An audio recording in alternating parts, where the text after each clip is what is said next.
Pagpalang araw sa inyong lahat. Ang isishare ko po ngayon sa inyo ay bago pang lahat po ay paki-subscribe, like, and share po, Iwagan ng Pangasinan. Ang isishare ko po sa inyo pangontra sa lahat ng uri ng tigal po. Napaka-importante po ito para hindi po tayo kapitan ng mga ganito po na protection po tayo sa araw-araw.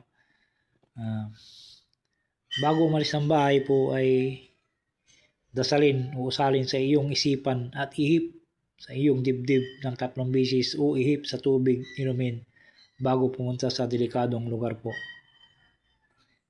Ulitin ko po, pangontra sa lahat ng uri ng tigal po. Bago umalis ng bahay ay dasalin o usalin sa iyong isipan at ihip sa iyong dibdib ng 3 beses o ihip sa tubig inumin bago pumunta sa delikadong lugar po.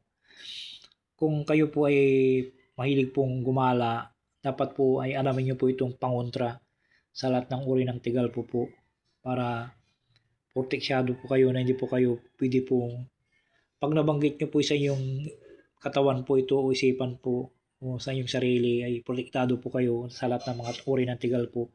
Sa mga naniniwala po sa spiritual po, maraming salamat po. Narito pong orasyon po, Cristo Rey Spiratum ac dudum Jesus Sancto Cristo Agnus Dei Christi Sancti Yahweh Igusum Deus Verbo Lux Dei Alpha Omega Amen. Yan po. At iipo sa inyong dibdib po. Maraming salamat po.